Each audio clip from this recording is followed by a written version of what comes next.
ঘরোয়া league system চালু করার প্ল্যান করছি, যাতে করে প্লেয়াররা বেশি প্র্যাকটিস করতে পারে। অ্যান্ড এটা হয়তো জানুয়ারি মাসে আমাদের একটা পরিকল্পনা আছে একটা লোকাল টুর্নামেন্ট করার, আমাদের ন্যাশনাল কোয়ালিফায়ার হওয়ার আগে। অ্যান্ড ন্যাশনাল কোয়ালিফায়ার হওয়ার আগে আমরা আরও 2 থেকে 3টা প্রাইভেট টুর্নামেন্ট আমরা করব। এটা আমাদের এখন পর্যন্ত পরিকল্পনা আছে। এটা আমরা এখন পর্যন্ত অফিসিয়ালি অ্যানাউন্সমেন্ট করিনি, বাট ইনশাল্লাহ আমরা চেষ্টা করছি, আমরা অন প্রসেসিংয়ে আছি, এটা আমরা করবো ইনশাল্লাহ। সেক্ষেত্রে এই ফুটবলগুলো বা এই ইভেন্টগুলো দেখে প্রাইজ মানিটা খুব আকর্ষণীয় থাকে। সেই বিষয়ে প্ল্যান কি বা কোনো পৃষ্ঠপোষকদের কোনো সাড়া পাচ্ছেন কিনা, স্পন্সরদের বা কি কেমন? ফিফার ক্ষেত্রে যেটা হয় সেটা হচ্ছে, এটা তো আসলে মানে ওয়ার্ল্ড কাপের ক্ষেত্রে যেটা হয় সেটা তো প্রাইজ মানে হচ্ছে কি একবারে গ্র্যান্ড ফাইনালে তো হয়ে থাকে। আর প্রাইভেট টুর্নামেন্ট যেগুলো হয়, যেমন আমরা 2023-এ আমরা ডিসকভারি ওয়ানের সাথে মিলে আমরা একটা টুর্নামেন্ট অর্গানাইজ করেছিলাম ফিফা রয়্যাল, যেটা বাংলাদেশের সবচেয়ে হাইয়েস্ট প্রাইজ মানি ছিল 15 লাখ টাকা। সো আমরা নেক্সট ইয়ার আশা রাখছি হয়তো এই ধরনের কোনো একটা প্রাইজ মানি হয়তো আমরা চেষ্টা করবো দেওয়ার জন্য। অ্যান্ড আমরা আশাবাদী, এখন তো অনেকেই স্পোর্টস নিয়ে কাজ করছে, যেমন ধরেন অনেক টেলকো কোম্পানি আছে, মোবাইল ব্র্যান্ড আছে, অনেকে ইন্টারেস্ট শো করছে। সো আশা রেখে আমরা যখন প্ল্যানিংটা শেয়ার করব, আমরা যখন অফিসিয়ালি অ্যানাউন্স করব, ইনশাল্লাহ হয়তো আমরা এবারও প্রাইজ মানি ভালো দিতে পারবো, প্লেয়ারদেরকে সুযোগ সুবিধা দিতে পারবো, প্লাস প্রাইজ মানিটা ইনশাল্লাহ আকর্ষণীয় আমরা করার চেষ্টা করব। 26-এর জন্য আমরা সবাই জানি 26-এ তো অনেক কিছু আছে, সো ওইটার ঘুরে ফিরে না বলি। বাট আমাদের তো 26-এ যদি আমাদের অফলাইন অ্যাক্টিভিটিস বন্ধও থাকে, আমরা চেষ্টা করব ম্যাক্সিমাম অ্যাক্টিভিটিস আমরা অনলাইনে করার জন্য, কারণ গেমটা তো পুরোটাই অনলাইনের। সো আমরা অনলাইন টুর্নামেন্ট থেকে শুরু করে এই ধরনের অ্যাক্টিভিটিসের দিকে আমরা একটু বেশি মনোযোগ দিব 26-এর জন্য। অ্যান্ড আমাদের যেহেতু ফিফা ওয়ার্ল্ড কাপ ধরেন আপনার জুনের পরেই আসবে, আবার স্পোর্টস ওয়ার্ল্ড কাপও কিন্তু জুন জুলাইয়ের পরের সেশনে আসে। তো সেক্ষেত্রে আমরা আশাবাদী যে এর আগে আমরা হয়তো সিচুয়েশন সব নর্মাল হয়ে গেলে আমরা আবার অফলাইনের দিকে আমরা ভালোভাবে প্রপার ওয়েতে যেতে পারবো। আর আমরা প্লেয়ারদেরকে বুট ক্যাম্পিংও করাতে পারবো, যেটা আমাদের জরুরি, কারণ প্লেয়াররা যখন আসলে অনলাইনে খেলে তখন একভাবে এক ধরনের পারফর্ম করে, আবার যখন ধরেন face of in front of 10-15 সবার সামনে বসে যখন খেলে তখন কিন্তু পারফরমেন্সটা ভালো হয়ে যায়। তো আমাদের বুট ক্যাম্পিং করারও প্ল্যানিং আছে আর কি, ইনশাল্লাহ নেক্সট ইয়ারে অবশ্যই ভালো হবে। কারণ আমরা দেখতে পাচ্ছি ওপ্পো, ইনফিনিক্স, এয়ারটেল, অনেক মেজর ব্র্যান্ড আছে যারা এখন ইন্টারেস্ট শো করছে স্পোর্টসে। সো যেটা অ্যাকচুয়ালি পার্সোনালি আমার ড্রিম ছিল 2019-এ, অনেকবার পুশ করা হয়েছিল, বাট কিছু তখন ডেমোগ্রাফি অ্যান্ড রিসার্চ অনেকে বিলিভ করেনি। বাস যখন এই স্বীকৃতির আগের মুহূর্তে অন্য সারাউন্ডিং সাবকন্টিনেন্ট যখন দেখলো যে আগায় যাচ্ছে, বাংলাদেশের গো উইথ দ্য ফ্লো যাওয়া লাগবে। এটা একটা কষ্ট, বাট ভাল লাগে, এখন দেখতে ভালো লাগছে না, সবাই এখন ইনভলভ হচ্ছে, it's a good thing, it's a good sign. অন্য পাবলিশারও বাংলাদেশে আসছে, এটা গুড থিং, ইনশাল্লাহ ভালো হবে ইনশাল্লাহ। আশা রাখি 26-এ ভালো হবেন। আপকামিং তো অলিম্পিক আছে, এরপর অবশ্য কমনওয়েলথ গেমসও আছে।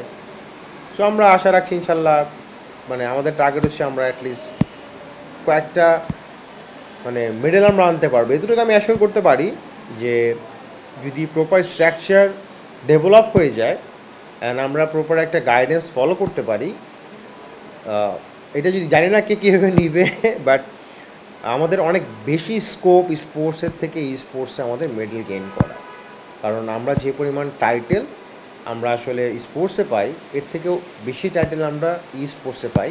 অ্যান্ড স্পোর্টসের সাউথ এশিয়া রিজনের মধ্যে যদি আমরা বলি, আমরা ধরেন যে কটা কান্ট্রি আছে সাউথ এশিয়ার মধ্যে, আমি কান্ট্রির নাম নিব না, আমরা অলমোস্ট সেকেন্ড পর্যায়ে আছি। মার্কেট ক্যাপাসিটি থেকেও আছি, প্লেয়ার সেগমেন্টে আমরা আছি। আমরা কিছু গেমে কিন্তু আনবিটেবল। আর প্রবলেম হচ্ছে আমরা আসলে ওই ইন্টারন্যাশনাল যে ব্যারিয়ারটা আছে আমরা সেটা পারফর্ম করতে পারি না, কারণ আমাদের সেই সুযোগটা হয় না। ওই যে বললাম আমাদের স্কোপ নাই, আমাদের হাত পা বাঁধা। যেমন আমরা এখন বেস স্ট্রাকচার করলাম, আমরা অ্যাসোসিয়েশন আমরা স্ট্যাবলিশ করলাম, এখন আমি হয়তো এখন কনভিনিয়ার আছি, তো আমি যে এখন এশিয়ান স্পোর্টস ফেডারেশন আমি কিছু অ্যাপ্রোচ করব, আই নো দ্য প্রসেস, যে আমি কীভাবে আসলে 5টা কান্ট্রি নিয়ে একটা ট্রাই নেশন অথবা একটা সাউথ এশিয়ান চ্যাম্পিয়নশিপ করতে পারি, আমি হোস্ট করব। তো আমার তো অথরাইজেশন দেওয়া লাগবে। তো যদি আমাকে এখন আমার অ্যাসোসিয়েশন অথরাইজেশন না দেয় গভর্নমেন্ট, তো আমি এই ধরনের স্কিম করতে পারবো না। তো হবে কি, প্লেয়াররা ইন্টারন্যাশনাল প্লেয়ারদের সাথে যদি খেলতেই না পারে, যখন মেইন গ্রাউন্ডে গিয়ে খেলবে ওরা তো কিছু বুঝবেই না, কারণ ওরা ওদের পেস জানে না, স্ট্র্যাটেজি জানে না। সো ওদের কাছে মনে হবে যে এটা অন্য জিনিস। সো এটার জন্য আসলে মানে এটা এমনি বলা যে আমাদের ইচ্ছা আছে এগুলো খুব বেশি এই ধরনের স্ট্রিম যদি আমরা হোস্ট করতে পারি, ম্যাক্সিমাম গেমের ক্ষেত্রে বাংলাদেশ অ্যাকচুয়ালি অনেক আগায় যাবে। যেমন পাবজি আছে, এরকম আর অনেকগুলি গেম আছে যারা কিন্তু অলরেডি আমরা সাউথ এশিয়া রিজনে কিন্তু ওরা স্ট্রিম প্র্যাকটিস করে, এর ফলে কিন্তু অনেক ইমপ্রুভ করেছে। কারণ ওই যে আপনি যখন অনেক হার্ড কম্পিটিটর, বাট আপনি যখন অনেকবার খেলবেন আপনি তো স্ট্র্যাটেজি বুঝবেন যে ওর মুভমেন্ট, ও কীভাবে, এই প্র্যাকটিসটা ইম্পর্টেন্ট। কারণ ঘরোয়া লিগ যেগুলি হয়, সো ও তো এমনি চ্যাম্পিয়ন, সো ও তো আনবিটেবল। তো ও যেটা আনবিটেবল থাকে তো লাভ হচ্ছে না, যখন মেইন গ্রাউন্ডে যাচ্ছে তখন গিয়ে তো ও বেশি বুঝে উঠতে পারছে না। সেটার জন্য মনে হয় আমাদের এটা একটু ফাস্ট ফরওয়ার্ড আমাদের মুভ অন করা উচিত, কারণ আমাদের অলিম্পিক খুবই সামনে, খুব বেশি একটা সময় আমরা অলিম্পিকে পারফর্ম করার জন্য পাবো না। বাংলাদেশে আমরা অনেকে দেখি, ধরেন আমরা একটা ই স্পোর্টস অর্গানাইজেশনের আমি ওনার, আমি একটা বায়ো লিখে দিচ্ছি যে building next generation E sports ecosystem in Bangladesh, and what is the ecosystem. So একটা ইকোসিস্টেমের জন্য সেলফ পাবলিশার ইনভলভমেন্ট খুবই জরুরি দরকার। একটা ইকোসিস্টেম একটা completed cycle, right? So player earning কখনোই বাংলাদেশের রেভিনিউর কোনো মেন সোর্স হতে পারে না। নায়াসিনামাইড ও স্যালিসাইলিক সমৃদ্ধ লিলি ফেস ওয়াশ, যা ফেসের ডেড স্কিন সেল দূর করে দেয় দ্বিগুণ ফাস্টার ব্রাইটেনিং। এটা একটা টাইনি একটা জিনিস, এর সাথে প্রোডাকশন ইনভলভ আছে, স্পন্সরশিপ ইনভলভ আছে, আর অনেক কিছু ইনভলভ আছে। বাংলাদেশের টিমদের যে মেন উইকনেস হচ্ছে আমরা এজেন্সি বিলিভ করি না। ধরুন আমরা একটা বাইরের কান্ট্রি দেখবেন টিম লিকুইড আছে, ক্লাউড নাইন, অনেক স্পোর্টস টিম আছে যারা দেখবেন এজেন্সি মেনটেন করে। তো এজেন্সির কাজটা কি? তো ওরা যদি আজকে ভালো পারফর্ম করছে, সে পারফর্মটা করলে ওরা স্পন্সরকে কানেক্ট করায় দিচ্ছে, সো এর ফলে কিন্তু বেনিফিট হচ্ছে, প্লাস টিমের কিন্তু সেলফ ভ্যালুয়েশন ক্রিয়েট হচ্ছে। সেটা হচ্ছে টিমের কমার্শিয়াল আমি বললাম। আর যদি আমি ন্যাশনাল কমার্শিয়ালের কথা বলি, সেক্ষেত্রে আমাদের যেটা করতে হবে সেটা হচ্ছে পাবলিশারদের সাথে আমাদের সরাসরি কাজ করতে হবে, যাতে করে পাবলিশাররা বাংলাদেশে সরাসরি আমার সাথে কাজ করে। কারণ পাবলিশাররা যখন কাজ করে স্টার্ট করবে, তখন ইন গেম কারেন্সিটা একটা ম্যাটার আছে এখানে। সো ইকোসিস্টেম বলতে আমরা 4 লাইন লিখলে হবে না, পুরোটা ফুল কমপ্লিট স্টাডি করতে হবে যে হাউ ইট ওয়ার্কস অ্যাকচুয়ালি। আমরা বাংলাদেশ কীভাবে বেনিফিশিয়ারি হব, প্লেয়াররা কীভাবে বেনিফিশিয়ারি হবে। যদি আমি XYZ একটা গেমের একটা ডেমো দিই, ধরেন আমার গেমের user base example 3 to 4 million, 4 million casual gamer যারা আছে র্যান্ডম খেলছে, ধরেন আপনার 3 মিলিয়ন, আমার 10 মিলিয়ন হচ্ছে নেট গ্রস হচ্ছে আমার ইউজার। এর মধ্যে ধরেন আমার কথার কথা 1 লাখ হচ্ছে ইউজার যারা রেগুলার পারচেস করে। তো ওরা যে রেগুলার পারচেসটা করছে, এই পারচেসটা কিন্তু হিট করছে আমাদের মেইন গেম সার্ভারে। তো গেমিং কোম্পানি কী দেখে যে ওর সেল কত হচ্ছে, that's the bottom line, right? It's all about business. So ওর সেল কত হচ্ছে, ওই সেলের ওপর বেস করে কিন্তু ও বাংলাদেশের টুর্নামেন্টটা অর্গানাইজ করতেছে। এখন আপনি আসেন গভর্নমেন্ট কীভাবে রেভিনিউ জেনারেট করবে। গভর্নমেন্ট রেভিনিউ জেনারেট করার 1000 ওয়ে আছে। যদি পাবলিশারকে গভর্নমেন্ট কনভিন্স করতে পারে রিকগনিশন দেওয়ার পর যে তোমার ক্যাশ সার্ভার বাংলাদেশে এস্টাবলিশ করো, রেভিনিউ তো গভর্নমেন্ট পাবে। প্রথম এই একটা ধাপ। সেকেন্ড, আপনি আসেন ইন গেম কারেন্সি। যখন ইন গেম কারেন্সি সেল হচ্ছে, ইন গেম কারেন্সি যখন সেল হচ্ছে, তখন এই ইন গেম কারেন্সি কিন্তু আপনার গভর্নমেন্ট পাবলিশার যখন টাকাটা নিয়ে যাচ্ছে, তখন কিন্তু গভর্নমেন্টকে নিয়ার অ্যাবাউট 52 to 53% ট্যাক্স দিয়ে দেশের বাইরে নেওয়া লাগতেছে। It's a huge amount. যদি 1 টাকা ওনারা সেল করে, টাকাটা রিডিম করার জন্য ওনাকে আরও 50 পয়সা এক্সট্রা দিতে হচ্ছে, যেটা কিন্তু গভর্নমেন্ট রেভিনিউ জেনারেট করতে পারছে। তো আমরা এই জিনিসটা কেন করতে পারছি না? যে আমরা বলে ফেলি আমরা ইকোসিস্টেম বানাচ্ছি, বাট আমরা ইকোসিস্টেমের বুঝি না। That's the problem. So sorry, আমি স্ট্রেট ফরওয়ার্ড বললাম কথাটা, যে আমি ওয়ার্ড লিখলে হবে না যে ইকোসিস্টেম আমি জানি। আগে বুঝতে হবে যে entire game publishing and gaming এই ফ্রেমওয়ার্কটা কীভাবে কাজ করে, প্লাস গেম ডেভেলপাররা কীভাবে কাজ করে। গেম ডেভেলপার কমপ্লিটলি ডিপেন্ড করে কিসের ওপর? ইন গেম অ্যাডের ওপর। বাট স্পোর্টসে যে গেম আছে, ওনারা কিন্তু ইন গেম অ্যাডে বিলিভ করে না, ওনারা বিলিভ করে স্পন্সরশিপের উপর প্লাস ইন গেম কারেন্সির উপর। আর ওইটার উপর বেস করে, ওইটা ডিপেন্ড করে আবার ইউজারদের উপর। যত বেশি ইউজার হবে, ইন গেম কারেন্সির সেল তত বেশি হবে, ও তত টাকার বেশি কিন্তু একটা টুর্নামেন্ট দিবে। এখন মেজর পার্টে আমি আসি। আমি জানি না এটা আপনি যদি আমি মানে ইনসিস্ট করবো পাবলিশ করার জন্য, মেজর পার্ট হচ্ছে ই স্পোর্টস আমরা অনেক বড় করে দেখি, কিন্তু এটা গেম পাবলিশারের ক্ষেত্রে is nothing but just a marketing tool. Trust me are not, that's truth. এটা খুবই হার্শ ট্রুথ যে ইলেকট্রনিক স্পোর্টস সেগমেন্ট টুর্নামেন্ট আমরা দেখছি, এইটা একটা গেম পাবলিশারের জন্য একটা মার্কেটিং টুল, এর বেশি আর কিছুই না।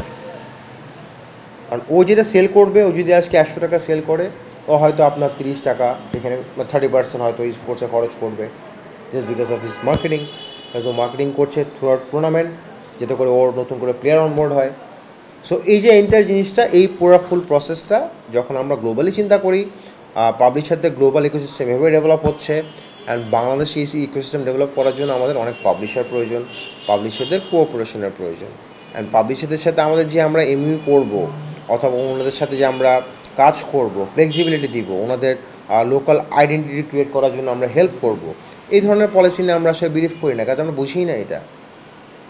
কারণ আমি আজকে লাস্ট 1 বছর যাবত আইসিটি মিনিস্ট্রি আমি 6 মাস টাইম স্পেন্ড করেছি। 6 মাস টাইম স্পেন্ড করার পরে আমি এনওসি পেয়েছি 8টা ডিপার্টমেন্টের কাছ থেকে। After that we got that's NOC certificate, যার ফলে আপনারা এখন দেখতে পাচ্ছেন স্পোর্টসকে স্পোর্টস হিসেবে স্বীকৃতি দেওয়া হয়েছে। মানে এটা নিয়ে আমি 71 অন্যান্য চ্যানেলও বলেছি যে স্বীকৃতি তো আকাশ থেকে আসেনি, কীভাবে আনতে হয়েছে সেটা আমি জানি, বিকজ 6 মাস স্ট্রাগল করতে হয়েছে, বেটিং সাইট রিমুভ করতে হয়েছে, টার্মস অ্যান্ড কন্ডিশন অ্যাড করতে হয়েছে, এজ রেস্ট্রিকশন অ্যাড করতে হয়েছে, সাইবার সিকিউরিটি মেকশোর করতে হয়েছে, পেমেন্ট গেটওয়ে কীরকম কী মডেলিটি হবে এগুলো নিয়ে আলাপ করতে হয়েছে। অ্যান্ড ফার্দার নেক্সট অ্যাসোসিয়েশন অথবা ফেডারেশনের কাজ কী হবে, এটার কাজ তো এটা না যে টুর্নামেন্ট অর্গানাইজ করা, এটা আমার কাজ না। ফেডারেশন অ্যাসোসিয়েশনের কাজ টুর্নামেন্ট অর্গানাইজ করা না, আমার কাজ পলিসি বানানো, স্ট্রাকচার ডেভেলপ করা, যাতে করে আমার প্লেয়াররা নেক্সট ইন্টারন্যাশনালি বাংলাদেশকে রিপ্রেজেন্ট করতে পারে। সো একটা বেসিক পলিসি আপনাকে বললাম যে এখন 53% ট্যাক্স দিচ্ছে, এই জন্য পাবলিশাররা বাংলাদেশে আসছে না। হয়তো আমরা এটাকে মিনিমাল করলাম, একটু ব্যাড ট্যাক্স মিনিমাল করলে হবে কি, ওরা তখন লিজিটিমেট চ্যানেলে যখন নিবে সেলটাও ইনক্রিজ করবে। বাংলাদেশে ব্ল্যাক মার্কেট অনেক বেশি আছে। দেখেন আমি এখানে বসে যদি কখন একটা যে কোনো ভ্যালোরেন্ট আমি কথা খেলছি, আমি একটা জিনিস পারচেস করবো ইউরোতে, আমি চিন্তা করবো আমি 1 টাকা দিয়ে পারচেস করতে গেলে আমি 100 টাকা দিয়ে কিনলে আমি 10টা কয়েন পাবো। অথবা যদি আমি আমার পরিচিত অন্য কোনো ব্ল্যাক শপ থেকে আমি পারচেস করি, তাহলে আমি ওই 10 ক্রেডিটের জায়গায় 20 ক্রেডিট পাবো। তাহলে আমি কেন আমার ক্রেডিট কার্ড দিয়ে পারচেস করবো? This the first question. এখন দেখেন বটম লাইন কিন্তু পাবলিশারের লাভ। আপনি এখান থেকে কেনেন, ইন্দোনেশিয়া থেকে কিনেন, যেখান থেকে কিনেন, পাবলিশারের লাভ। বাট আমরা ট্র্যাকশন হারাচ্ছি, আমরা নাম্বারস হারাচ্ছি, আমরা প্রুফ করতে পারছি না যে বাংলাদেশে প্লেয়ার বেজ আছে। সো অ্যাসোসিয়েশনের কাজ হচ্ছে এই রুলস রেগুলেশনগুলি এস্টাবলিশ করা, যে ভাই লেজিট ওয়েতে এটাকে করো, গভর্নমেন্টের কাছে পিচ করা যে আমরা স্যার এটাকে আমরা কি একটু মিনিমাল করতে পারি কিনা, টেম্পোরারি একটা গ্রেস দিতে পারি কিনা। যেমন আমি কিন্তু বিসিসি মেম্বার, সো আমি গেম কমিটিতেও আছি।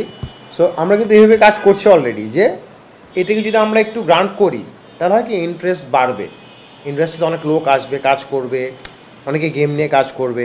এই জায়গাটা একটু ফ্লেক্সিবিলিটির প্রয়োজন আছে। ইলেকট্রনিক স্পোর্টসের ক্ষেত্রে সেম পাবলিশারদের জন্য পাবলিশারদেরকে আমাদের হেল্প করতে হবে, যাতে করে ওরা এখানে বেস ক্রিয়েট করে। আমাদের পাশের সাবকন্টিনেন্ট কান্ট্রি কিন্তু দেখবেন আমাদের থেকে এখনও 100 গুণ আগানো। এই রিজন একটাই, যে ওরা ভালোভাবে জানে যে এটা কীভাবে ইউটিলাইজ করতে হবে। It's not about number. আপনি বলবেন 140 কোটি, বাংলাদেশে 20 কোটি আছে। সো যদি আপনি ডিভাইডও করেন, আমরা ওর ধারের কাছেও নাই। সো এই পলিসিগুলিকে একটু আসলে প্রসেস করা খুব জরুরি দরকার। অ্যাসোসিয়েশনটা যত তাড়াতাড়ি সম্ভব হলে ভালো, আমরা কাজ করতে পারবো। এরকম আমি না, আর অনেক এক্সপার্ট লোকজন আছে যারা আসলে অনেক আগে ট্রাই করে গিয়েছে, বাট ফেইল্ড, মানে এটা সার্টেন টাইম পরে হয়তো আর করেনি। বাট আমি এখনও আছে, হয়তো আমি কদিন পর থাকবো কিনা আমি সেটাও জানি না, কারণ ধৈর্য আছে, এখনও লেগে আছে। ইনশাল্লাহ আমার ইচ্ছা আছে শেষ দেখার।